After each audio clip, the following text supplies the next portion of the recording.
Yo guys, welcome to the video. So in today's video, we're going to take a look at the teams contending for the Super Bowl this year, and we're asking the question, is this year one of the most open seasons for Super Bowl contenders in a very long time? So here in the UK, in terms of odds for the Super Bowl winner, we've got 6 teams under 10-1, with the 49ers and Eagles joint favourites at the moment. Obviously, things could change a lot there this week with the matchup between those two. And then in the AFC, we've got the teams such as the Chiefs, Dolphins, and the Ravens at the top of the odds for the Super Bowl on that side. Now, the Chiefs have obviously been used to being at the top of the AFC for a few years now. Patrick Mahomes, Andy Reid, they're almost unstoppable at home in the playoffs. But the big question is, can they get that #1 seed this year? They haven't quite looked themselves this year, especially on offense. They've struggled to get it going, but they're still there, only 1 win off the Ravens at the moment. Patrick Mahomes, he only has 3 losses in the Super Bowl. We got the one coming against Brady and the Patriots back in the 18-19 season.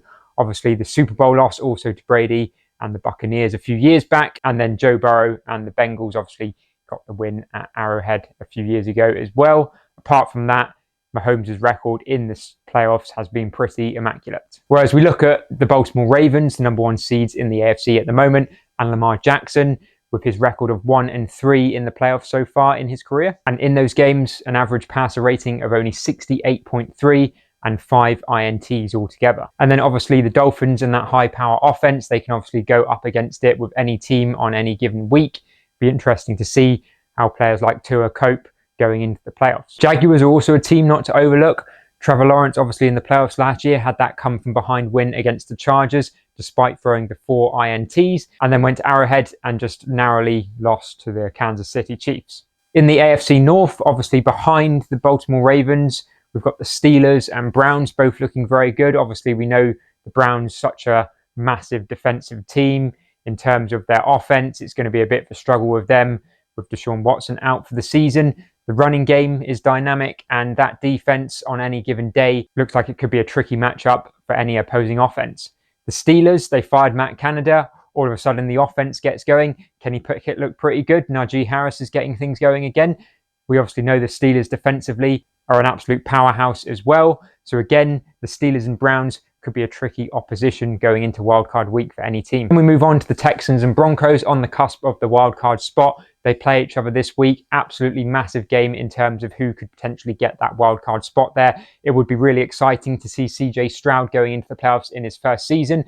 But obviously Russell Wilson, Sean Payton have turned things round at the Broncos, and what a run they're in. Again, they could be a very tricky opposition, being a road team going into wildcard week for anyone. Finally, the Bills are pretty much on a last chance saloon now, but obviously if they did make it to the playoffs, Josh Allen and the team have a lot of experience in that department. So if they were a team to sneak in, nobody's going to want to be playing them week 1 in the playoffs. With the Eagles sat at 10-1 and the #1 seed at the moment, a very interesting stat for you: in the last 4 games the Eagles have played, they've won all the games. They've actually been second best in total yards in their last 4 games. I'd be interested to see if that's ever happened before, if a team's won 4 games in a row where they've been second best in total yardage. And to be honest, I don't know if we should be impressed that they're getting the job done and still winning these games, or whether it's potentially a sign of vulnerabilities despite the 10-1 record.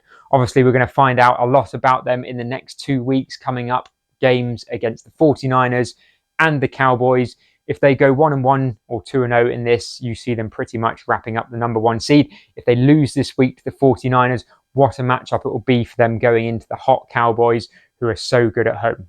49ers obviously have come back from that mid-season blip now. They're looking very strong. Offense is firing on all cylinders again. Defense is very scary, and they are really pumped up for this matchup against the Eagles again. If they can get the job done, they throw themselves right back in the mix to get the #1 seed in the NFC. Cowboys do look pretty much unbeatable, as I said, at home. Worryingly for them, they've obviously had defeats against the Eagles and 49ers on the road so far this season. Massive game coming up for them against the Eagles next week. And then later on in the season, they have got 2 road games against the Bills and Dolphins. Depending on how they get on in those games, could have massive implications on their seeding in the playoffs. The Lions' loss against the Packers leaves us scratching our head a bit on the Lions. I think there's concerns there with Jared Goff, the turnovers. It was a very ugly game. They really need to bounce back. And then the only other team in the NFC with a winning record at the moment is the Seattle Seahawks. And I wonder if teams such as the Green Bay Packers and LA Rams can get on a bit of a run to sneak into wildcard contention. Then finally, onto the NFC South. One of these teams has to be in the playoffs. It looks like a 9-8 record could very much get the job done in the South. And obviously that's a toss-up between the Saints and Falcons, and the Buccaneers haven't quite gone away yet either. So it'd be interesting to see who comes out on top of that, and then obviously gets the home game into the playoffs. But that could certainly be a team that could be one and done in the playoffs for sure. Guys, let me know in the comments below who's your favourite for the Super Bowl at the moment. What teams do you think are going far this season into the playoffs? Give the video a thumbs up if you like it, subscribe if you're new, and I'll see you in the next one.